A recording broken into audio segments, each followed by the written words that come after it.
കിൻഫുവും സെൻ ബുദ്ധമതവും. ഇന്ന് ഇവ ചൈനയുമായും ഫാർ ഈസ്റ്റുമായും ബന്ധപ്പെട്ടിരിക്കുന്നു.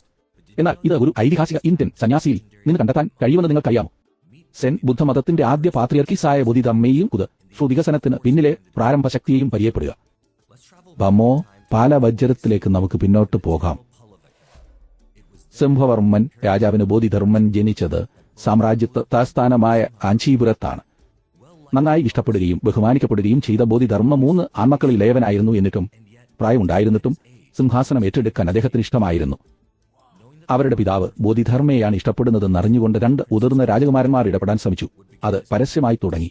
അപകീർത്തികരമായ പരാമർശങ്ങൾ കടുത്ത ശത്രുതയിലേക്കും ഒടുവിൽ ഒരു വധശ്രമത്തിലേക്കും വളർന്നു. എന്നാൽ ബോധിധർമ്മൻ രക്ഷപ്പെട്ടു.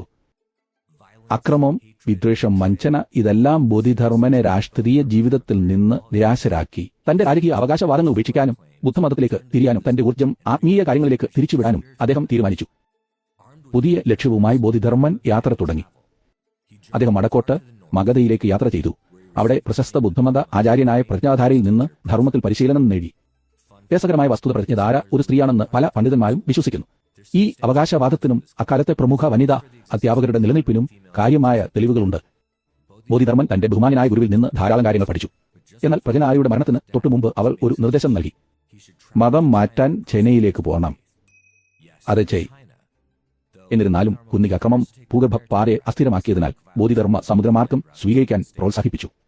യാദൃച്ഛികമായി ബോധിധർമ്മ തന്റെ കുടുംബത്തിന്റെ കേന്ദ്രപ്രദേശത്ത് സ്ഥിതി ചെയ്യുന്ന തുറമുഖ നഗരമായ മഹാബലപുരയിൽ നിന്ന് കടൽ മാർഗം പുറപ്പെടേണ്ടി വന്നു.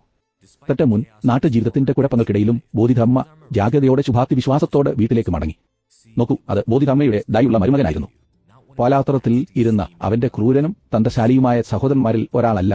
പുതുതായി രൂപം കൊണ്ട ഈ രാജാവ് മുമ്പ് ബോധിധർമ്മനോട് എങ്ങനെ പെരുമാറിയെന്ന് ഖേദിക്കുകയും തിരുത്താൻ ആഗ്രഹിക്കുകയും ചെയ്തു. അതിനാൽ ബോധിധർമ്മൻ അവിടെ താമസിച്ച് തന്റെ രക്ഷാകർത്തവും സംരക്ഷണവും സ്വീകരിക്കണമെന്ന് അദ്ദേഹം അഭ്യർത്ഥിച്ചു. എന്നാൽ ബോധിധർമ്മൻ വിനയപൂർവ്വം നിരസിച്ചു. ചൈനയിലേക്കുള്ള പാതയിൽ തുടരാൻ അദ്ദേഹം തീരുമാനിച്ചു.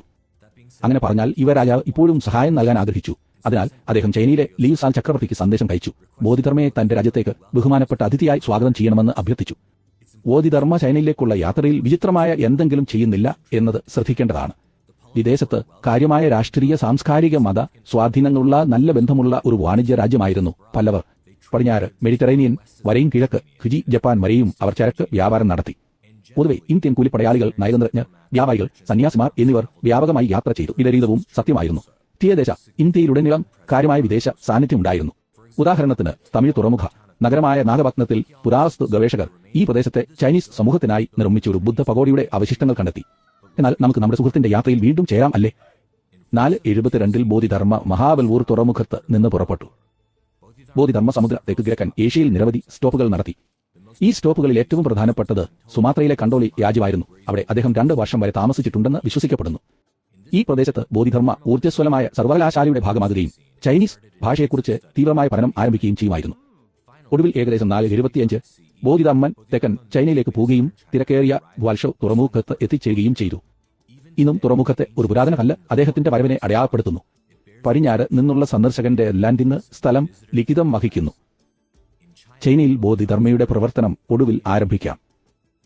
475 ചൈന വടക്കൻ, ബെയ് തെക്കൻ, ലീ സൗന്ന് എന്നിങ്ങനെ 2 രാജവംശങ്ങളായി വിഭജിച്ചു. ഉത്തരേന്ത്യയിൽ ബുദ്ധമതം ഇതിനകം വിജയകരമായി പ്രചരിച്ചിരുന്നു. 30,000 ക്ഷേത്രങ്ങളുള്ള ഈ പ്രദേശത്ത് ജനസംഖ്യയുടെ 5% ബുദ്ധമത പുരോഹിതന്മാരായി സേവനം അനുഷ്ഠിച്ചിട്ടുണ്ട്. എന്നിരുന്നാലും ദക്ഷിണേന്ത്യയിൽ ബുദ്ധമതം കൂടുതലും വരേണ്യവർഗത്തിൽ മാത്രമായി പരിമിതപ്പെടുത്തിയിരുന്നു. ഇത് ഇതുവരെ സാധാരണക്കാർക്കിടയിൽ പ്രചാരം നേടിയിരുന്നില്ല. അതിനാൽ ദക്ഷിണേന്ത്യയിൽ തിരക്കുള്ള മെട്രോപൊളിറ്റൻ ഗ്വാങ്ഷുവിൽ ബോധിധർമ്മ പ്രസംഗിക്കാൻ തുടങ്ങി. ഈ സമയത്ത് ബോധിധർമ്മ ഹുവാലിൻ ക്ഷേത്രത്തിൽ താമസിക്കുകയും ജോലി ചെയ്യുകയും ചെയ്തു. എന്നാൽ അദ്ദേഹം അടുത്തുള്ള ഗ്വാങ്സി ക്ഷേത്രത്തിലും പ്രസംഗിച്ചു. ബോധിധർമ്മയുടെ സാന്നിധ്യം സാക്ഷ്യപ്പെടുത്തുന്ന ധാരാളം ഭൗതിക തെളിവുകളുണ്ട്.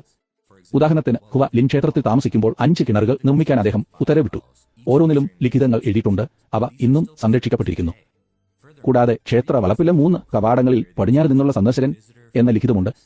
ക്ഷേത്രത്തിന്റെ അകത്തെ ശ്രീകോവിലിനുള്ളിൽ തന്നെ ബോധിധർമ്മയുടെ അനുയായികൾ അദ്ദേഹത്തിന്റെ ബഹുമാനാർത്ഥം 75 അടി ഉയരമുള്ള ഒരു പ്രതിമ സ്ഥാപിച്ചു. എന്നാൽ ഈ സമാധാന ജീവിതം എന്നേക്കുമായി നിലനിൽക്കില്ല. 490 ഏകദേശം 15 വർഷം ഗ്വാങ്ഷുവിൽ ചെലവഴിച്ചതിന് ശേഷം ബോധിധർമ്മയും പുതിയ കുയി രാജവംശത്തിലെ ചക്രവർത്തി ഊവും തമ്മിൽ ഒരു പ്രസിദ്ധമായ ആശയവിനിമയം നടന്നു. നോക്കൂ, നിരവധി ബുദ്ധക്ഷേത്രങ്ങൾ നിർമ്മിക്കുന്നതിന് തനിക്ക് ലഭിക്കുന്ന നേട്ടങ്ങളെക്കുറിച്ച് അറിയാൻ ചക്രവർത്തി ആഗ്രഹിച്ചു.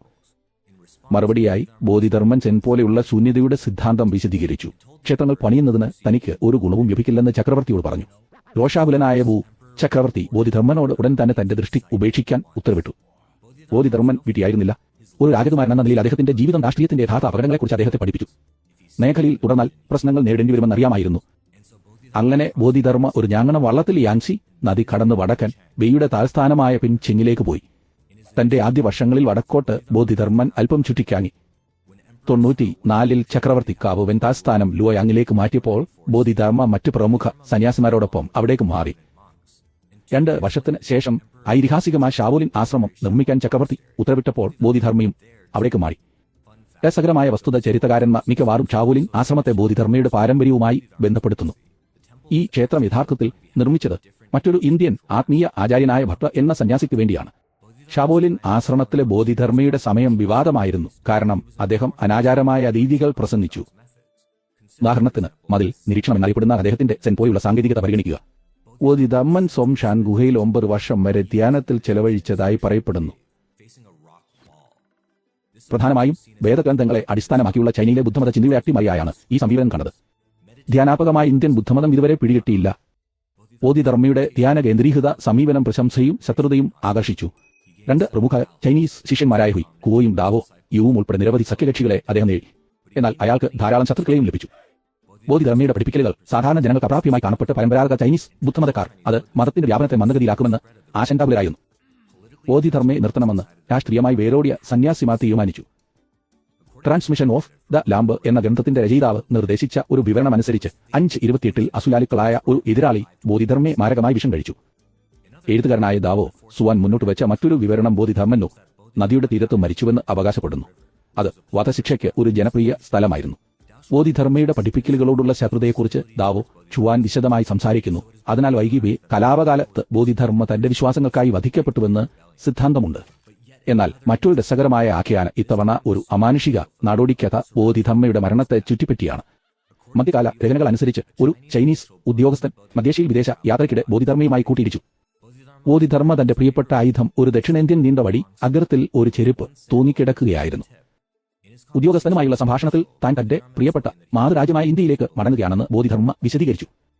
ഒറ്റ ചെരുപ്പിന്റെ കാര്യം ഉദ്യോഗസ്ഥൻ ഉടൻ മനസ്സിലാക്കുമെന്നും അദ്ദേഹം പറഞ്ഞു. സംഭാഷണത്തിൽ ആശയക്കുഴപ്പത്തിലായ ഉദ്യോഗസ്ഥൻ ഷാവോലിൻ ക്ഷേത്രത്തിലേക്ക് യാത്ര ചെയ്ത് ബോധിധർമ്മ 3 വർഷം മുമ്പ് മരിച്ചുവെന്ന് കണ്ടെത്തി. ജിജ്ഞാസ സന്യാസിമാരെ അദ്ദേഹത്തിന്റെ ശവകുടീരം തുറക്കാൻ പ്രേരിപ്പിച്ചു. പക്ഷേ ഒരു ചെരുപ്പ് ഒഴികെ ഒരു ശരീരമോ അടക്കം ചെയ്ത വസ്തുക്കളോ അവർ കണ്ടെത്തിയില്ല. അന്നുമുതൽ ബോധിധർമ്മൻ പലപ്പോഴും ഭഗരത്തിൽ തൂങ്ങിക്കിടക്കുന്ന ഒരു ചെരുപ്പുമായി ഒരു വടി വഹിക്കുന്നതായി ചിത്രീകരിച്ചിട്ടുണ്ട്.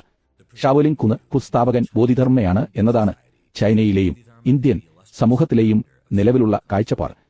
അത്തരമൊരു അവകാശവാദം ന്യായമാണ് ഒരുപക്ഷെ, എന്നാൽ അത് സങ്കീർണമാണ്. ബോധിധർമ്മയെ വിവരിക്കുന്ന വിപുലമായ ആഖ്യാന തെളിവുകളുടെ അടിസ്ഥാനത്തിൽ ദക്ഷിണേന്ത്യയിൽ നിന്നുള്ള സിലംബം ഫൈറ്റിന് സ്റ്റാഫ് കേതുകരി ഐറ്റിന് സ്റ്റാഫ് എന്നിവയോട് രൂപത്തിലും പ്രവർത്തനത്തിലും സാമ്യമുള്ള 6 ബാൻഡ് സ്റ്റാഫ് ആയിരുന്നു അദ്ദേഹത്തിന്റെ പ്രിയപ്പെട്ട ആയുധം. അപ്പോൾ നമുക്ക് ഇന്ത്യയിലേക്ക് മടങ്ങാം. ആയിരക്കണക്കിന് വർഷങ്ങളായി നിരവധി വ്യത്യസ്ത ആയോധന കലകൾ ഇന്ത്യൻ ഉപഭൂഖണ്ഡത്തിൽ ഒരു ഭവനം കണ്ടെത്തി. ഈ പാരമ്പര്യങ്ങൾ ഓരോ പ്രദേശത്തിനും വ്യത്യസ്തമായിരുന്നു.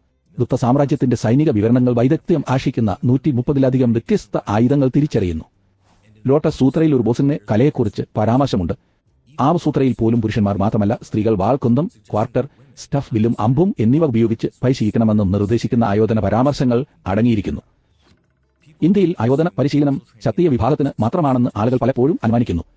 ചരിത്രപരമായ വീക്ഷണകോണിൽ ഇത് കേവലം തെറ്റാണ്. ഉയർന്ന നിലവാരമുള്ള പരിശീലനം ലഭിക്കുന്നതിന് കാസ്റ്റ് ഒരു നിരോധിത ഘടകമായിരുന്നില്ല. ഉദാഹരണത്തിന് ഇന്ത്യൻ ചരിത്രത്തിലുടനീളം യുദ്ധസന്നാഹങ്ങളിൽ സേവനമനുഷ്ഠിച്ച് നന്നായി പരിശീലനം ലഭിച്ച കർഷകർ പ്രമുഖ ആയോധന കുലങ്ങൾ രൂപീകരിച്ചതായി നമുക്കറിയാം. 8-ാം നൂറ്റാണ്ടിലെ പാഠമായ കുവലയമാലയിൽ സലാഡിലും കട്ടാഗ വിദ്യാഭ്യാസ സ്ഥാപനങ്ങളിലും പഠിപ്പിക്കുന്ന ആയോധന കലകൾ വിവരിക്കുന്നു. ഈ സ്ഥാപനങ്ങളിൽ ഉപഭൂഖണ്ഡത്തിലുടനീളമുള്ള ബ്രാഹ്മണ വിദ്യാർത്ഥികൾ നിരവധി പോരാട്ട ശൈലികൾ പഠിക്കുകയും പരിശീലിക്കുകയും ചെയ്തു. നിർഭാഗ്യവശാൽ ബ്രിട്ടീഷ് കൊളോണിയൽ നയം മിക്ക തദ്ദേശീയ ഇന്ത്യൻ ആയോധന കലകളുടെയും നാശത്തിലേക്ക് നയിച്ചു. ഉത്തരേന്ത്യയിലും ദക്ഷിണേന്ത്യയിലും ചിതറിക്കിടക്കുന്ന ചില ആയോധന പാരമ്പര്യങ്ങൾ മാത്രമേ അവശേഷിക്കുന്നുള്ളൂ. ദക്ഷിണേന്ത്യയിലേക്ക്, പ്രത്യേകിച്ച് ബോധിധർമ്മയുടെ ഉത്ഭവ സ്ഥലമായ തമിഴ് രാജ്യത്തിലേക്ക് നമ്മുടെ ശ്രദ്ധ തിരിക്കാം. ദക്ഷിണേന്ത്യയിൽ 4 ആയോധന കല പാരമ്പര്യങ്ങളുണ്ട്. അത് ബോധിധർമ്മയെ സ്വാധീനിച്ചിട്ടുണ്ടെന്ന് പണ്ഡിതന്മാർ വിശ്വസിക്കുന്നു. ആയോധന കലകളുടെ മാതാവ് എന്ന് വിളിക്കപ്പെടുന്ന പുരാതന ആയുധങ്ങളെ അടിസ്ഥാനമാക്കിയുള്ള ഒരു പാരമ്പര്യമാണ് കളരിപ്പാട്ട്. BC 200 പഴക്കമുള്ള അതിന്റെ നിലനിൽപ്പിന്റെ രേഖാമൂലമുള്ള തെളിവുകളുണ്ട്. വളരെ പഴയ വംശത്തെ പിന്തുണയ്ക്കുന്ന പരോക്ഷമായ തെളിവുകളും. പല ബ്ലേഡുകളുള്ള വാൾ, ചാട്ടയുൾപ്പെടെയുള്ള വിദേശ ആയുധങ്ങൾക്ക് കളരിയ പാത്തു ഏറ്റവും പ്രശസ്തമാണ്. ആയുധങ്ങളെ അടിസ്ഥാനമാക്കിയുള്ള മറ്റൊരു പാരമ്പര്യമാണ് സിലംബം. എന്നാൽ ജീവനക്കാർക്ക് പ്രത്യേക ശ്രദ്ധ നൽകുന്നു.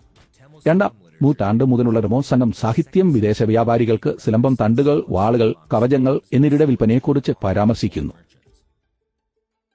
പ്രഷർ പോയിന്റ് ആക്രമണങ്ങളിലും ഔഷധ ചികിത്സകളിലും ശ്രദ്ധ കേന്ദ്രീകരിക്കുന്ന സവിശേഷമായ ആയോധന പാരമ്പര്യമാണ് വർമ്മൻ. ഷാവോലിൻ കൂന് വളരെ പ്രസക്തമാണ്. പല്ലവ രാജവംശത്തിൽ വളരെ പ്രചാരത്തിലുണ്ടായിരുന്ന ഒരു നിരായുധ പാരമ്പര്യമാണ് വർമ്മ. കുറച്ച് വിലക്കുകളുള്ള ഒരു പ്രായോഗിക ആയോധനകലയായിരുന്നു.